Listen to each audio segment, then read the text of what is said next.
حضرت ابو بکر صدیق رضی اللہ تعالیٰ عنہ جب خلیفہ مقرر ہونے کے بعد ممبر پر جلوہ فرما ہوئے تو اللہ تعالیٰ کی حمد و ثنا کے بعد پہلا خطبہ ارشاد فرمایا کہ اے لوگو، میں تمہارا امیر بنا دیا گیا ہوں، حالانکہ میں تم سے بہتر نہیں ہوں۔ اگر میں اچھا کام کروں تو تم میری مدد کرنا، اور اگر برا کروں تو مجھے درست راہ بتا دینا۔ سچائی ایک امانت ہے اور جھوٹ خیانت ہے۔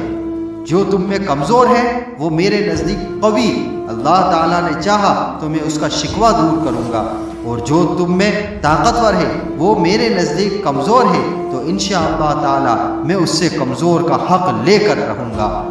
جو قوم جہاد چھوڑتی ہے تو اللہ تعالیٰ اس پر ذلت مسلط کر دیتا ہے، اور جس قوم میں بے حیائی عام ہو جائے اللہ تعالیٰ ان پر مصیبت عام کر دیتا ہے۔ جب تک میں اللہ رسول کی اطاعت کروں تو تم بھی میری فرما برداری کرنا، اور جب میں اللہ رسول کی نافرمانی کروں تو تم پر میری اطاعت لازم نہیں۔ اچھا اب اٹھو، نماز کو، اللہ تعالیٰ تم پر رحم فرمائے۔